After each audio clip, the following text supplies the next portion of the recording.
morning to you all. Hope you all are doing good. May COVID 19, coronavirus, pandemic, lockdowns, death rates, representation containment zones are terms which have been a part of our lives for a very long time now. In such a scenario, anxiety about the future, tensions, and stress are likely to affect our behavior.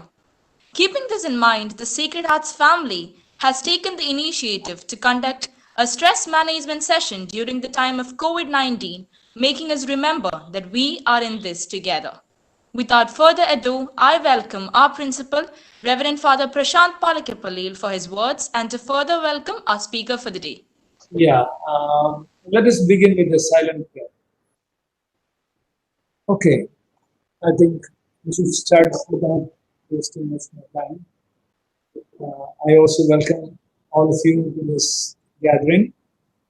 I think it is a very good initiative from the part of the President Department to be able to organize this kind of a session.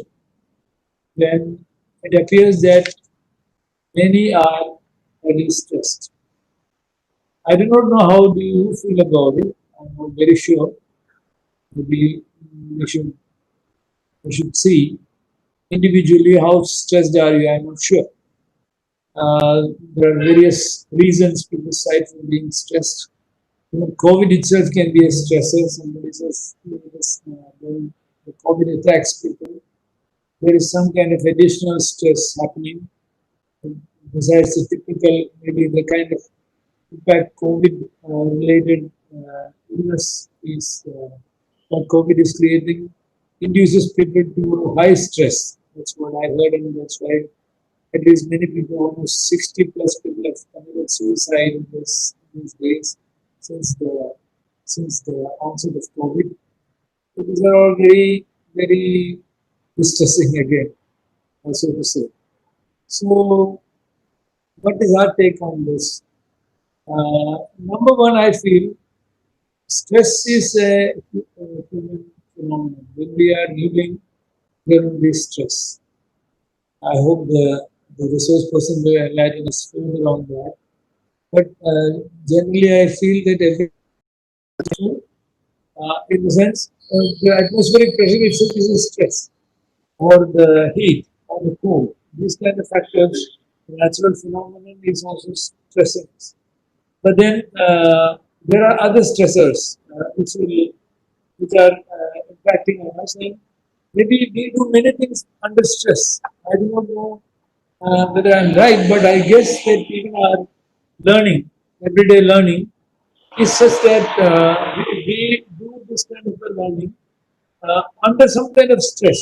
We are made to do this and come together. We are sitting in front of a mobile phone or an instrument or a computer, and then we start learning, coming in time. All these are being done because there is some kind of a pressure on you and it is stressing you to do certain things. So that kind of a thing is okay. And I have heard that when we are able to do our output is high when we are optimally stressed. So our the stress from various to bring out the best in us. That is called, I think, optimum stress. And sometimes in psychology, maybe our research person will enlighten us further on that. It is called eustress, I believe, eustress. But very often now we are discussing about distress, where we are negatively stressed and the positive energy is sucked out because of such kind of a stress. So, and in this connection, a couple of things I would like to suggest is number one, we started with prayer, and most isolation that is God. Yes, those who don't believe, it's a different story altogether. I have no clue as to whether they would have anything of that sort to rely upon. But the majority of the people who usually come into our circles seem to be believers, or they claim to be believers, and I feel that faith is a resource to be tapped, and we have to also surrender ourselves on an everyday basis so that our stress is being absorbed by that very great source of conservation and comfort. That's number one. That's a faith point of view.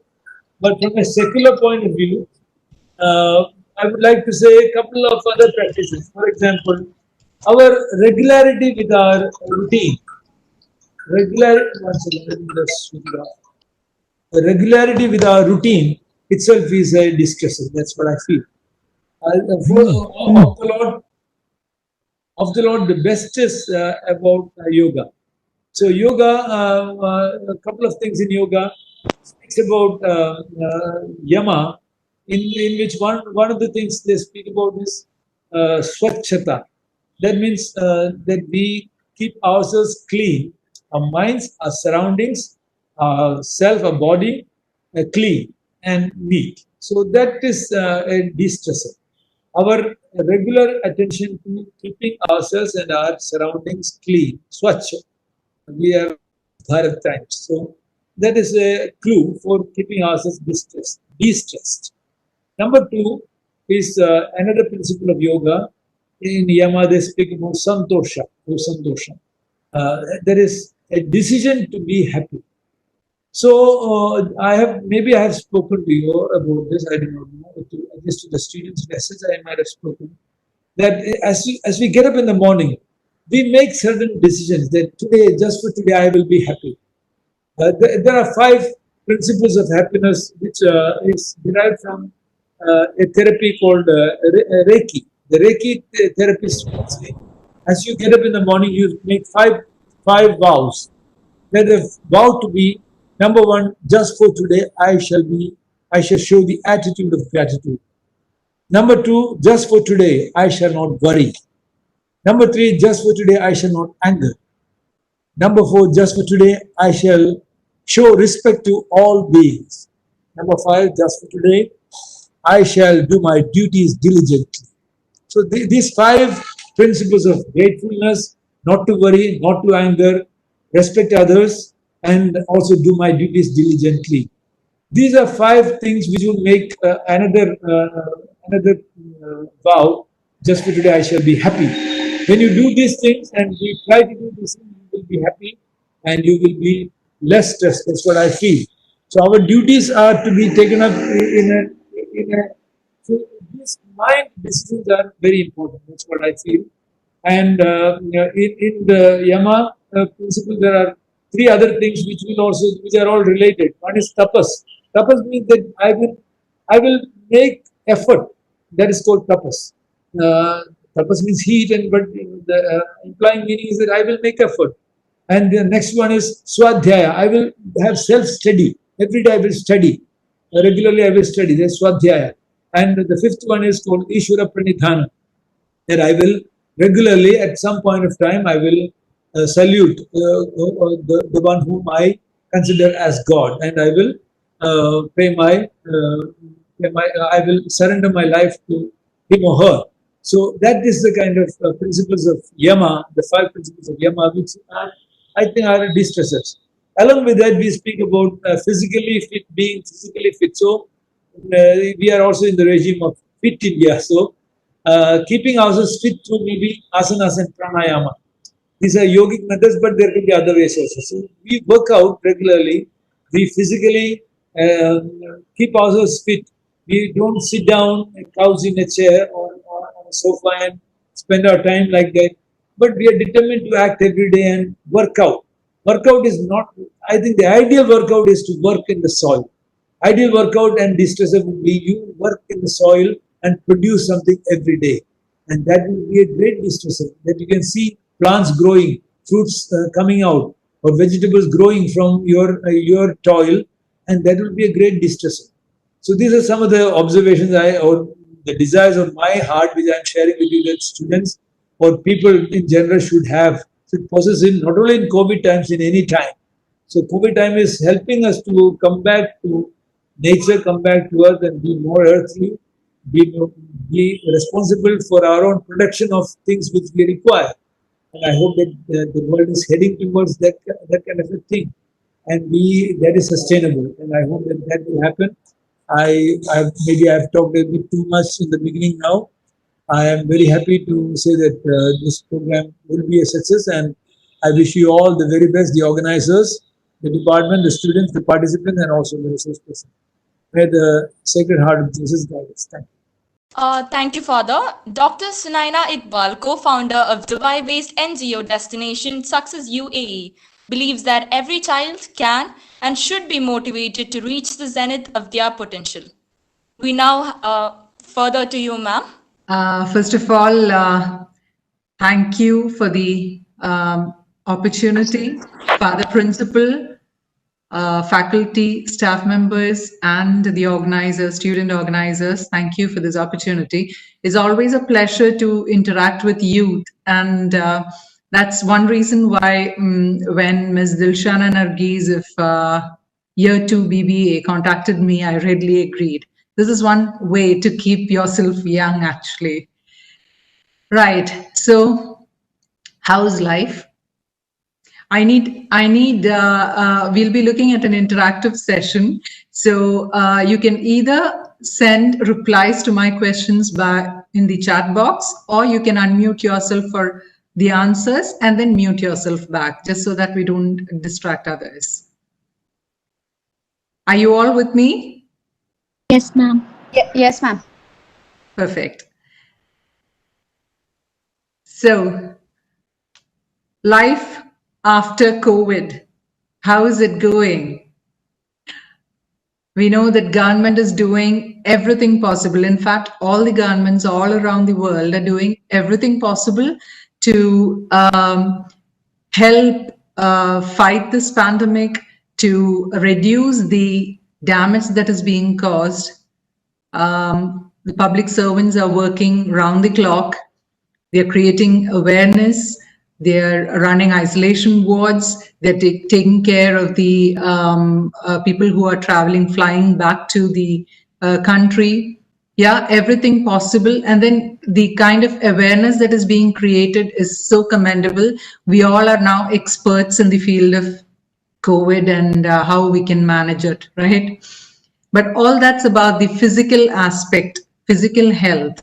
What happens to the mental health during such trying times with lockdown and isolations? We see all sorts of videos getting circulated where people are not willing to cooperate with the authorities. They're running away from the authorities. All this is part of a panic that has been created in the community now. So, see, we here have, in UAE, we have formed a group of psychologists, psychotherapists, and counselors and motivational speakers to offer counseling services to those patients in the isolation ward. And trust me, it is the stories that come in are very, very depressing, because you know, there's panic, there's anxiety, there's depression, there's suicidal tendencies. So that reinforced our belief that mental health has to be given a lot of importance, especially during this trying time. That's the reason I chose this particular topic for this session.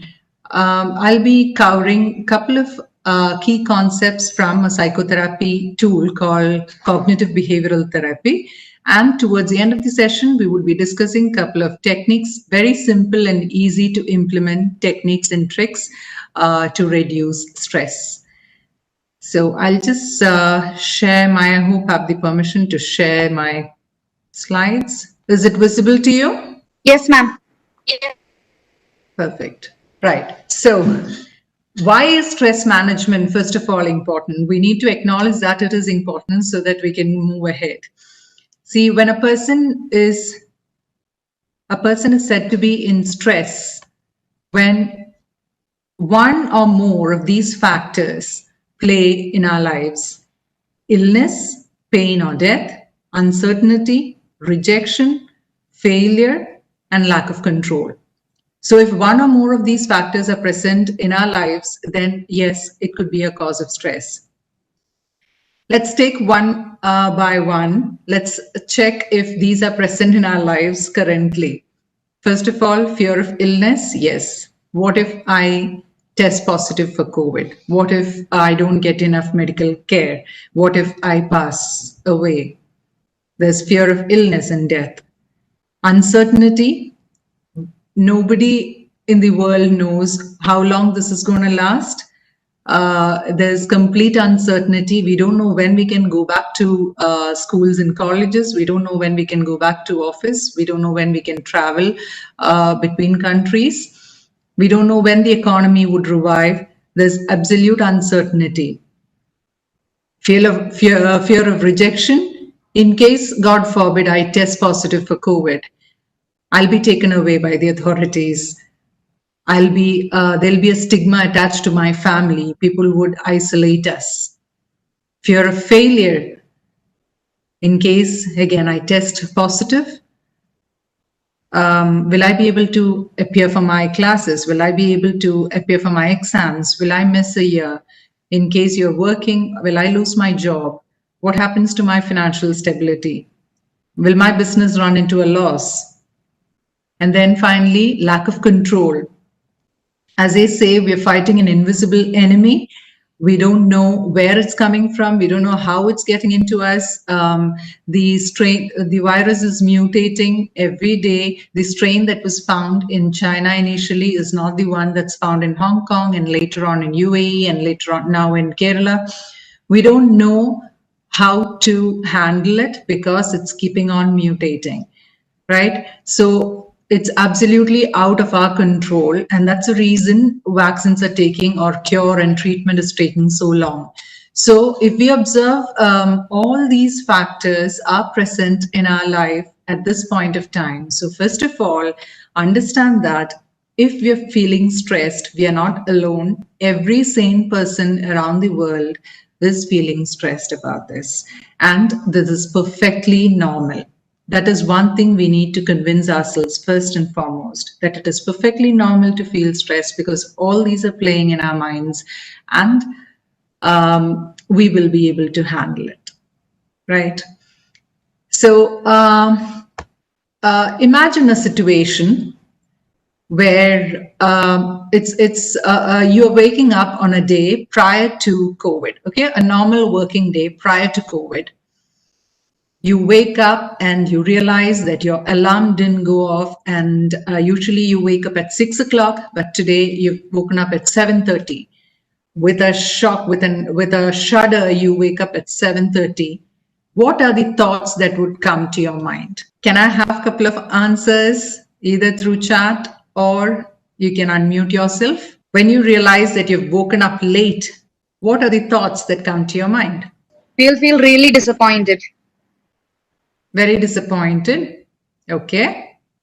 Guilty. We feel guilty. I'm reading out the chats.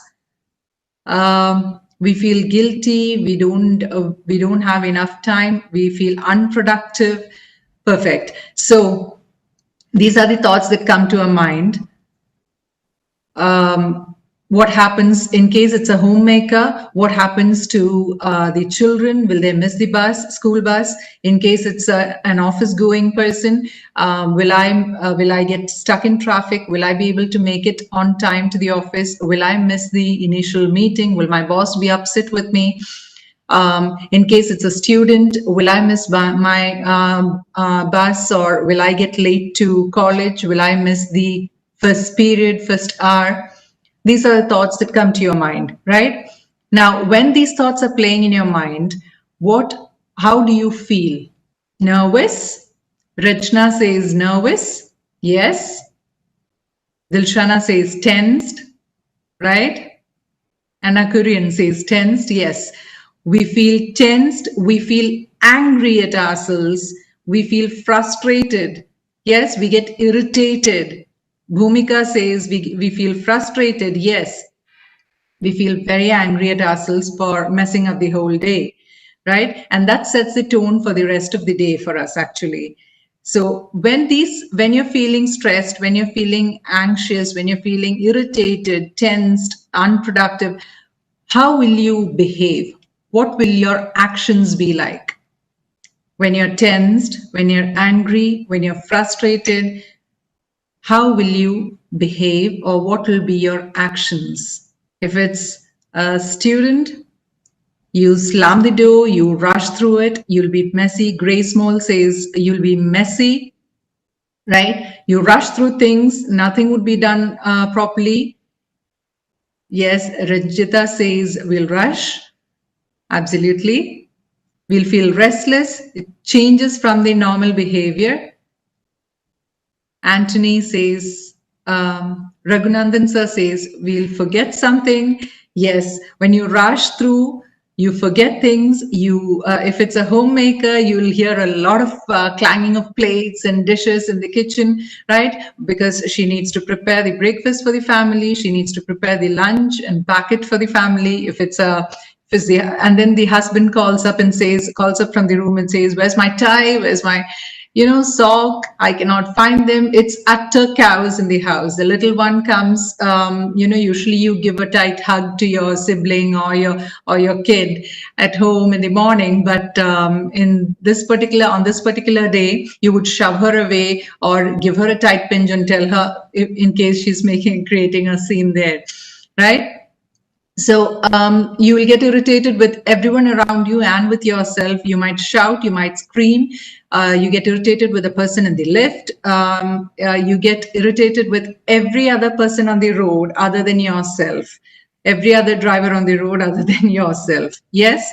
So the point I want to drive home is there are three aspects according to CBT.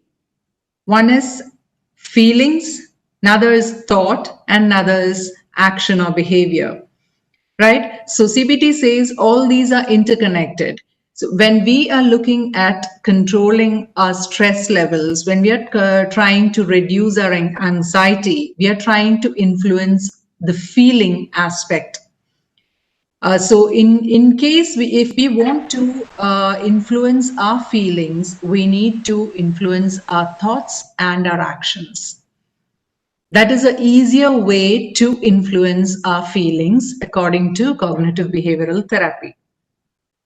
So if we want to bring about a change in our thoughts and in our actions, we need to... Joshua, could you please mute yourself?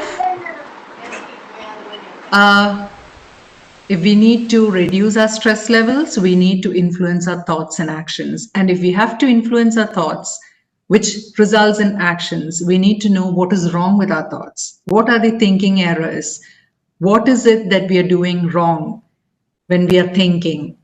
Once we can identify them, we'll be able to control these thoughts and thereby control our feelings.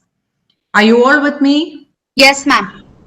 I've listed down a couple of thinking errors, 4 of them actually, the most common ones which cause stress in the current situation.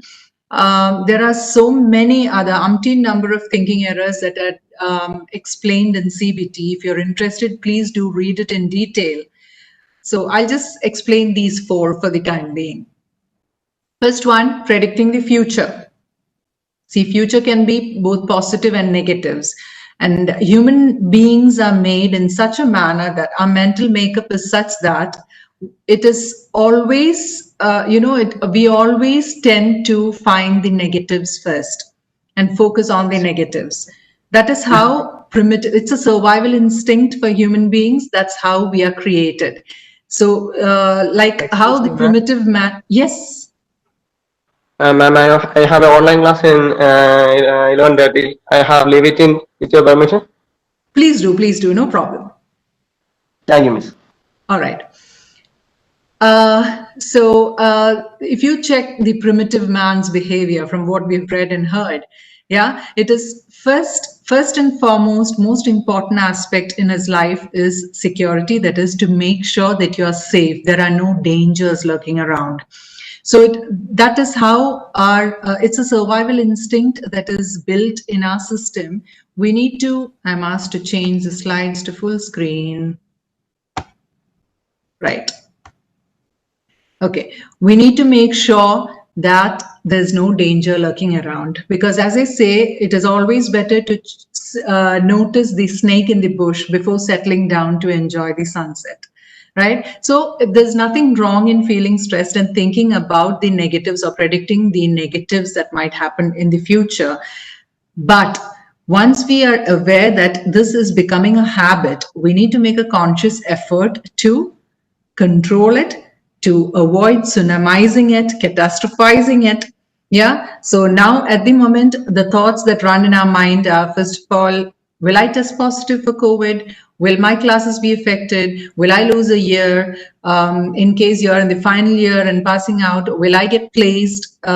In case of teachers, what happens, there's a slump in the economy. In case of office goers, what will happen to my job? All these are, or everything negative comes to your mind when you think about the future. So we need to make a conscious effort to avoid tsunamizing and catastrophizing, and tell yourself that future can be positive as well as negative, right? We have faced world wars, we have faced plagues and Spanish flu and so many other pandemics, but the world human race has endured, and it has bounced back more successfully.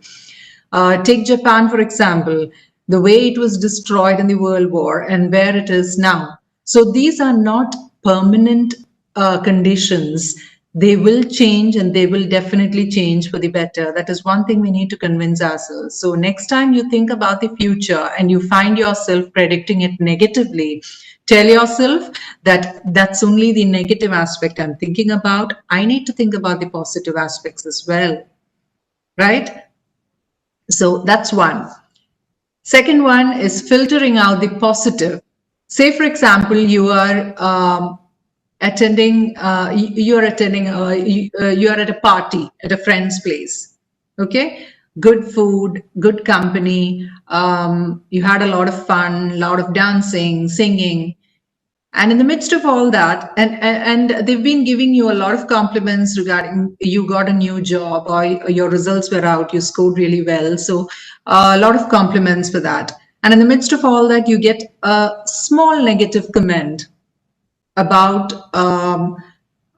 say, your dressing or your business studies marks. Okay, a small negative comment about it was passed by someone. On your way back, what would your thoughts be? After the party, now you're coming home, and on your way back, what would you be thinking? Oh my God, the party was so good. I had real fun. It was great of that guy to have hosted this party. His place is so beautiful. Are these the thoughts that will come to your mind? No. Parvati says no. What would be the thought that would be playing in your mind? That one negative thing. That one negative comment that was passed. Why was that comment passed? All your thoughts start revolving around that negative thought. And it's like you sieve tea. You end up with just the tea dust in your hand. That is just this negative thought, letting all the positives go away or wash away from that evening. So next time this happens, again, make a conscious effort to tell yourself, come on, I'm focusing on just that negative thought. Let me think about all the positives also that has happened. That doesn't mean you have to turn a blind eye to everything negative that's happening. You need to be aware. You shouldn't stay ignorant, but no focusing on it, right? Now the next one, generalizing.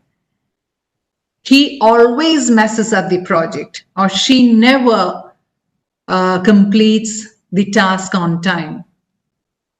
We tend to use these sentences or these words very often, always and never, while generalizing.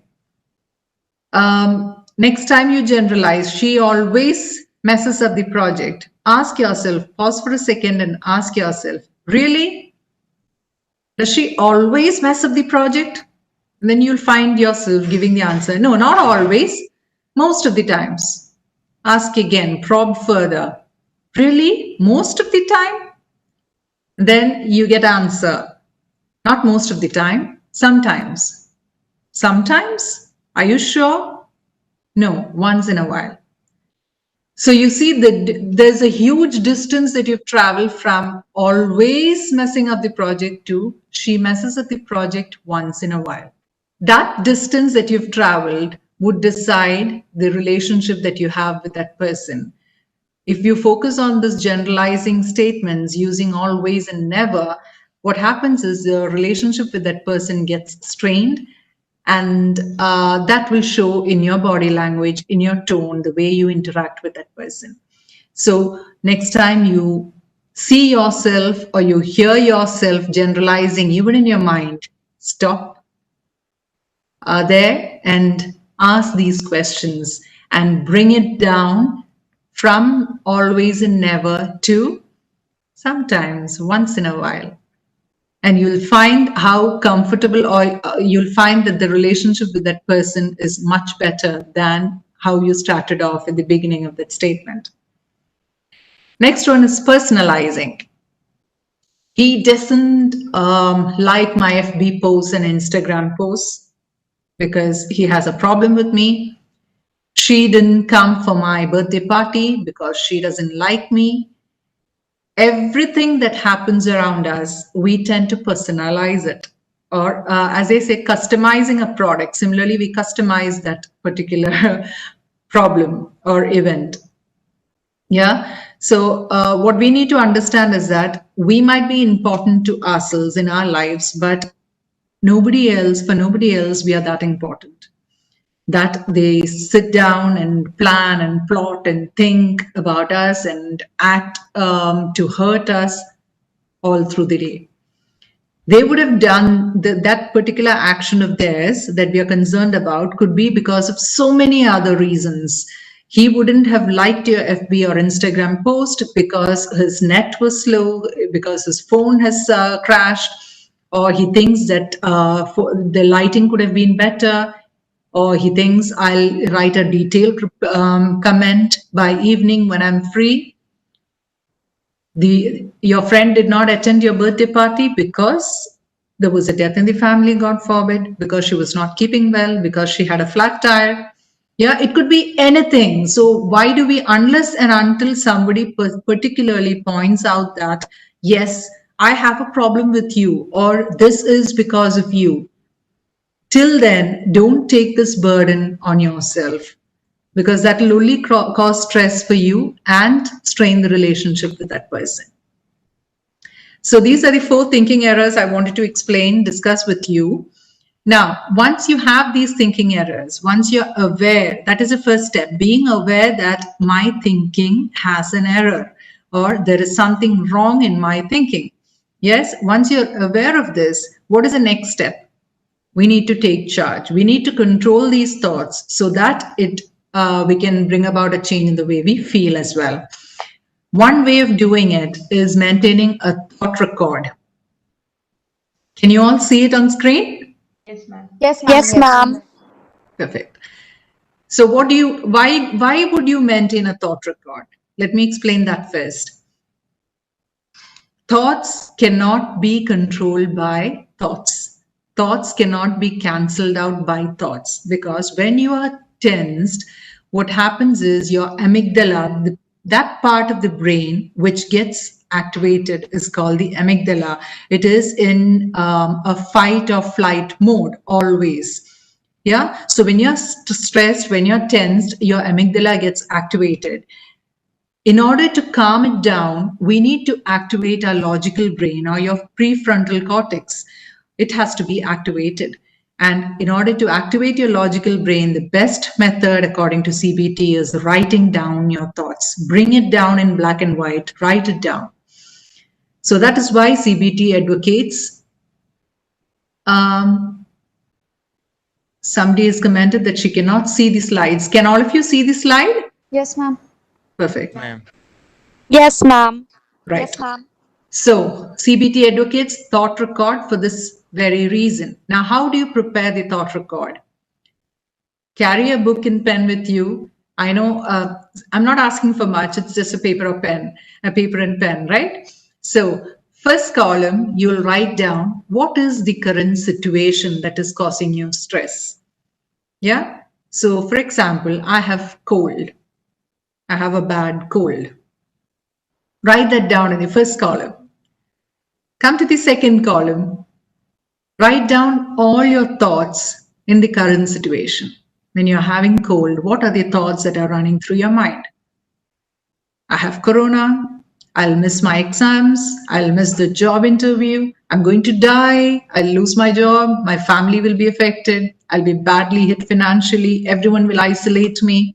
Yeah, these are the thoughts that run through your mind. Now, the third column, you'll have to write evidences supporting this thought, this particular thought. When I say evidences, they should be solid evidences which will be accepted in the court of law. Yeah, there should be solid evidences. You should have solid evidences supporting these thoughts of yours. And in this situation, in this particular case, the only evidence that you can have is some people who tested positive for COVID also had a cold. Right? Now coming to the fourth column, you'll have to write down solid evidences against your thoughts. Now that is when your logical brain starts getting activated. It'll sit down and start thinking because you need to produce solid evidences. You need to write down solid evidences against your thought. That's when your logical mind gets activated. Yeah, I don't have fever. I don't have body pain. I don't have a cough. I'm not breathless. I don't have travel history. Death rate is less than 0.6%. I don't have any comorbidities or chronic diseases. I've not been exposed to any patients. These are the evidences against the thought. Now, by the time you complete this column, you would have already got convinced that you were overreacting, that you were stressing for no reason. So the final column would be to write down an alternate acceptable thought. An alternate thought from your, you need to move from your initial set of thoughts and write down after reading through these evidences, you need to arrive at an alternative thought, acceptable thought. So I might be having a normal viral infection, a cold, which would go away. This doesn't mean that you should turn a blind eye. You should be aware of what's happening. You should keep tab of what's happening, of the progress of the disease, and take appropriate measures. But writing this down will help you activate your logical brain and calm down your amygdala or your stressing part of your brain. Right? Now, people ask us, is it so easy to convince your mind? Yeah, when we explain the techniques and tricks and techniques to manage stress, people ask us, is it that easy to convince your mind? There's a very famous experiment that was conducted in Harvard. It was called the placebo effect. Are you aware of this? I'm sure the teachers and professors would be. But for the sake of the others, let me just explain it quickly. Students were divided into two categories, into two classes. One class was told that they will be given sleeping pills. Okay? And the other class was told that they would be given laxative pills, that is, which loosens your motion. So you'll have to go to the washroom more often, right?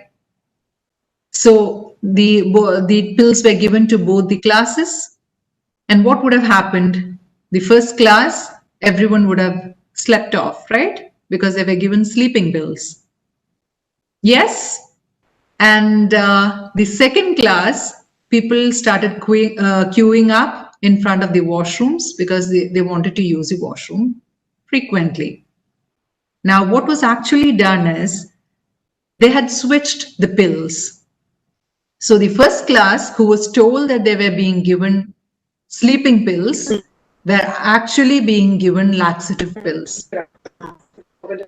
And the second class, which was being told that they were given laxative pills, were actually given sleeping pills. Right? So here it is mind over matter. See, your body was given a chemical, a pill was given to your body, but your mind was convinced that it was a sleeping pill that was given to you. So these people started sleeping, despite the chemical reaction that the pill would have caused in their body. And the second group, which was made to believe that they were given laxative pills, started waiting for the washroom, their chance to get into the washroom, despite the fact that they were actually put to sleep with sleeping pills. So this is the effect of the mind. This is the strength of the mind. It is very easy to convince your mind, and once it is convinced, it is very, very easy to create the necessary reactions in the body through your mind. Let's try that out. We'll do a small experiment. Are you all with me? Actually, Yes, ma'am. I hate this mode where I can't see your faces. Right. Okay.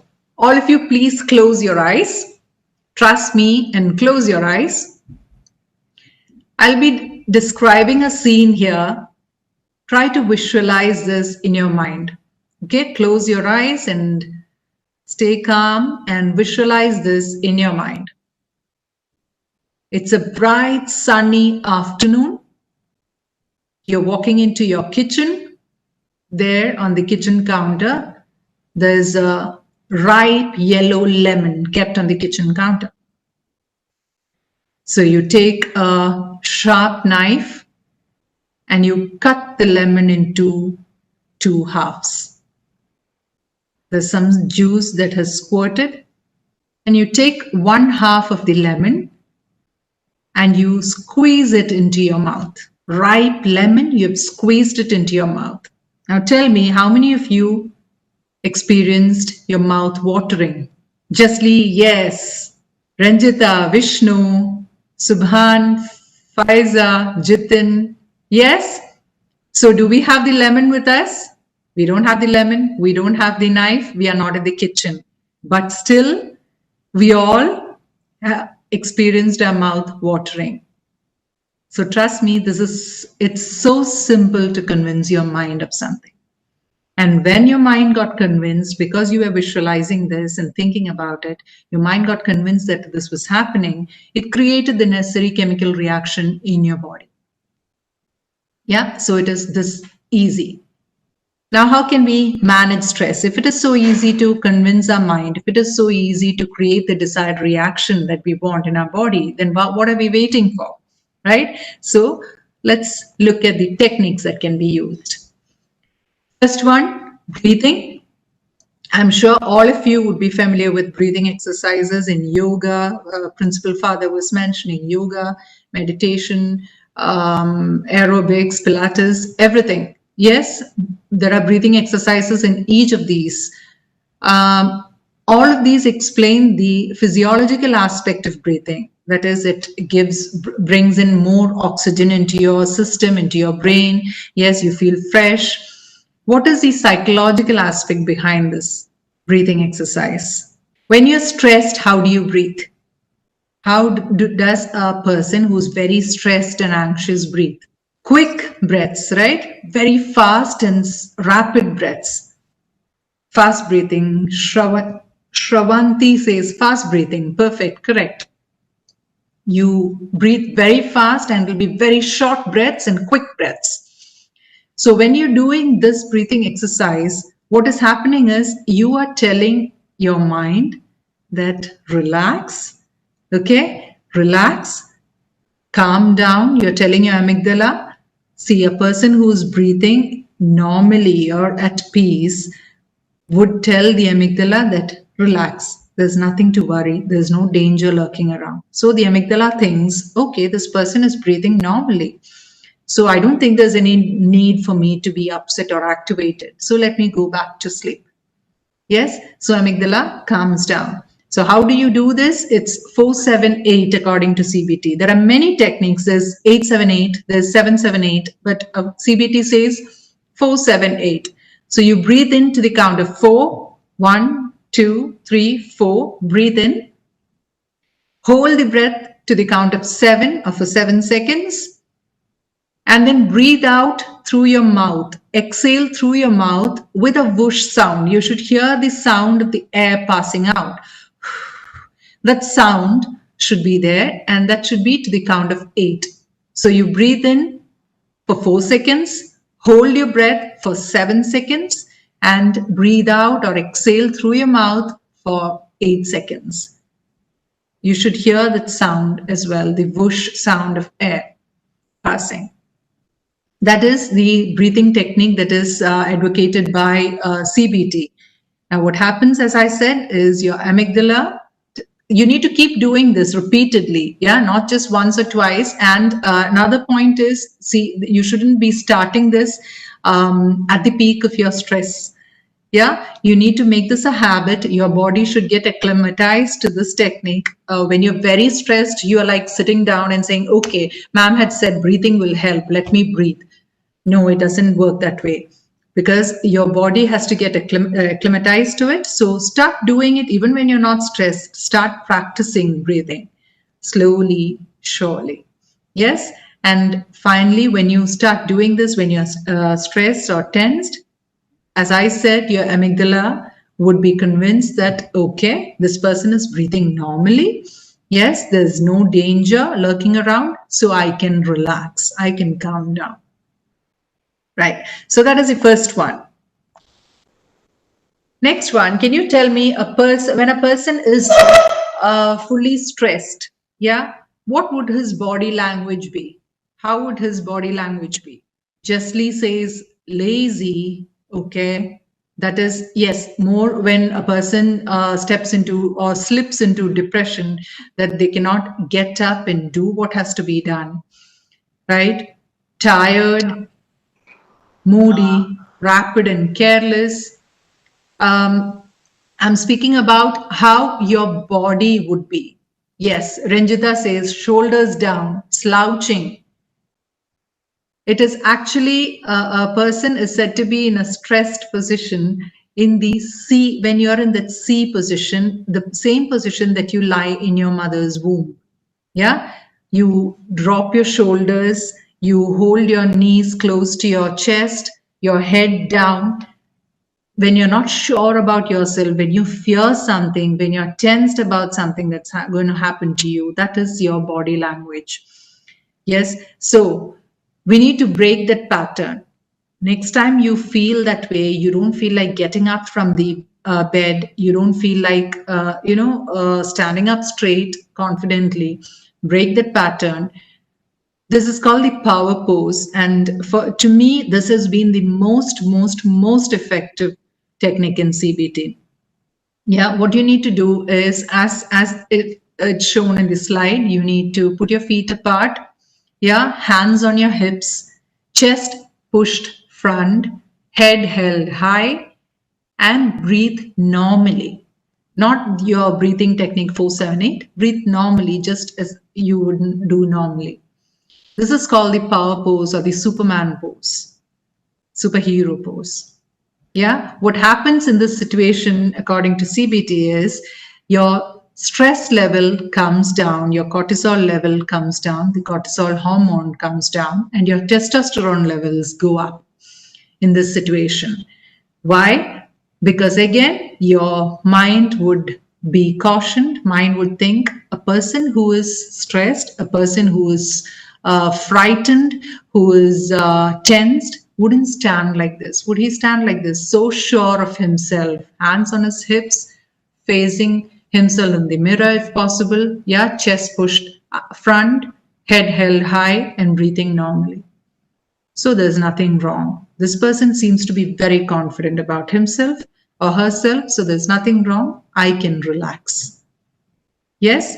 So this pose should be tried before an interview, if you're facing an interview and you're tensed, before an exam if you're tensed, before you're making a presentation and you're tensed, before you're called to the principal's office and you would hear you would have to hear something unpleasant.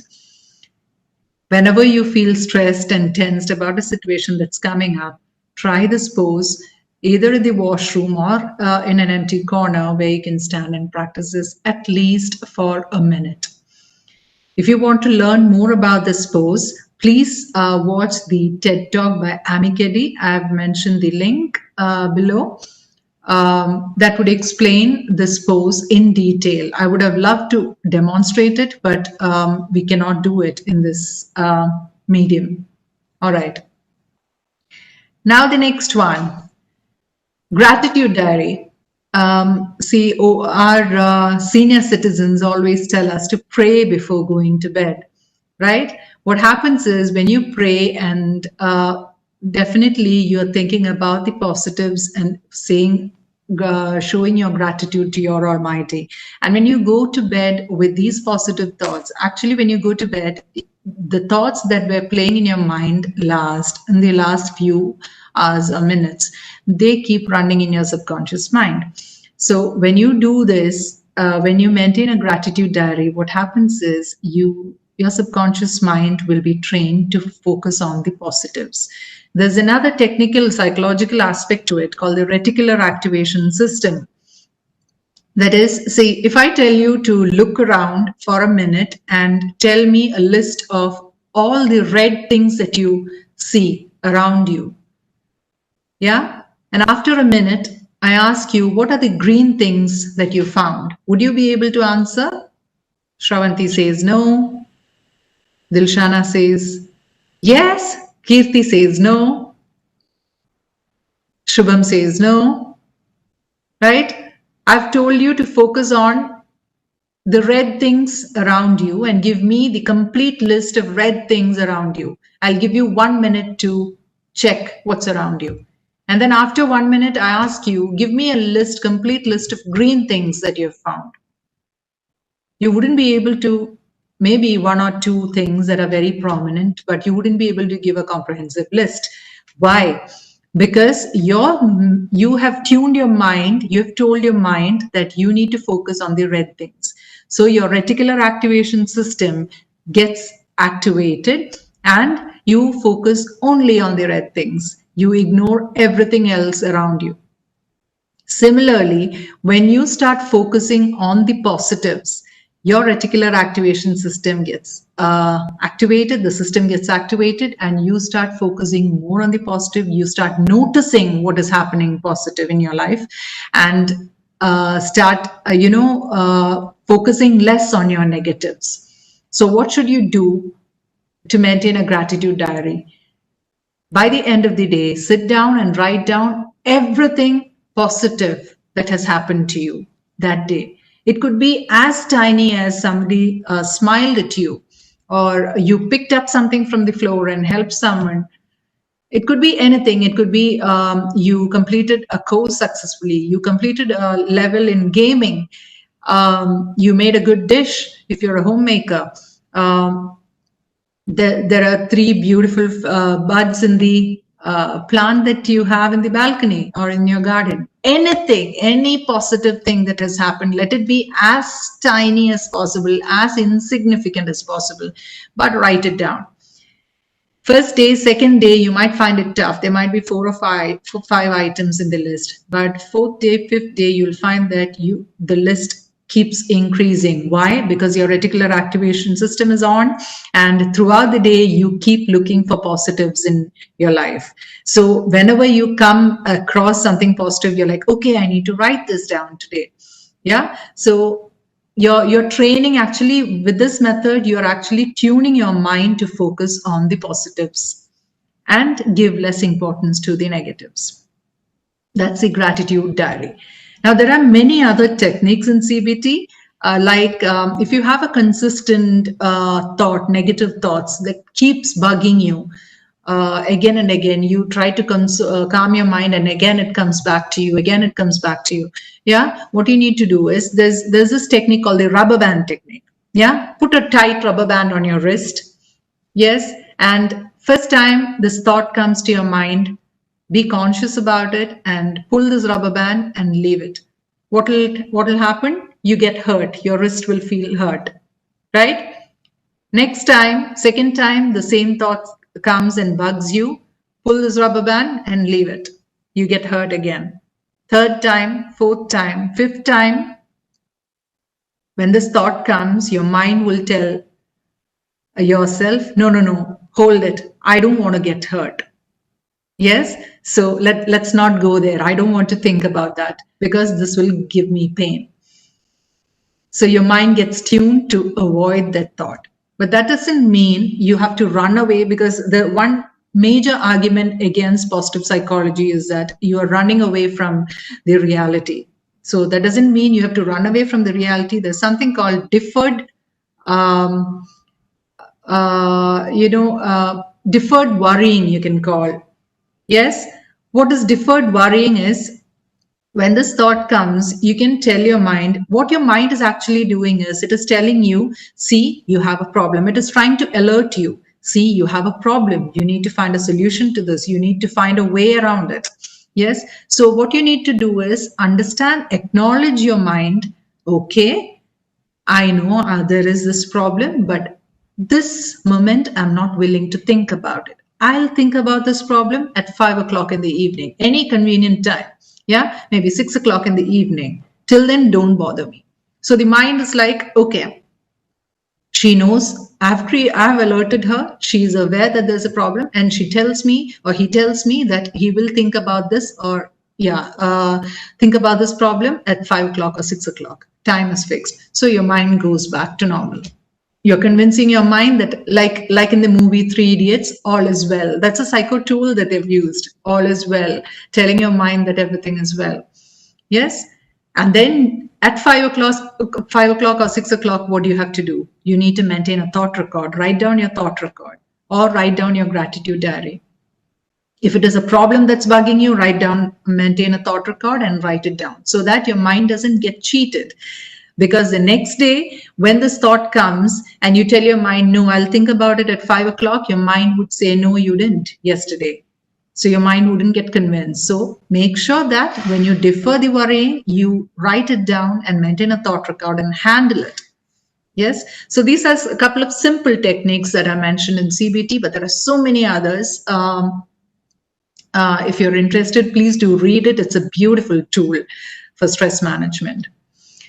Now, having said all this, as Principal Father said, there are two kinds of stress: eustress and de-stress. Yes, eustress is a useful stress that pushes you into action, that creates that adrenaline rush in your body, that makes you excited.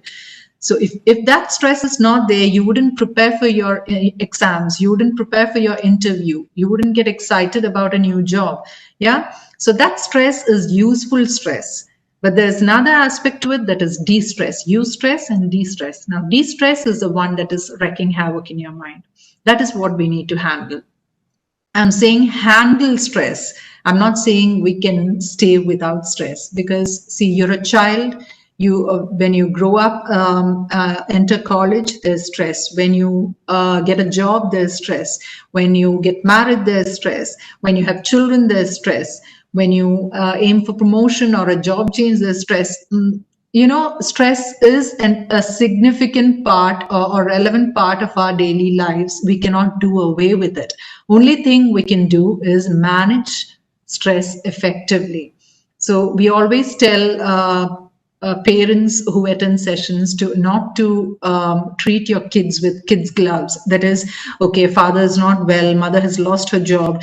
Kids shouldn't be aware. They shouldn't be dragged into all this. No, that's not the way to handle it. They should be made aware of the situation, but give small doses of stress and teach them to learn how to handle stress effectively. Right? So that is about it. I hope you'll find the session useful. I hope you all enjoyed listening to me, and I really hope we all get out of this as soon as possible. As I said, human race has endured greater challenges before, and this is just one pandemic. This too shall pass. Thank you.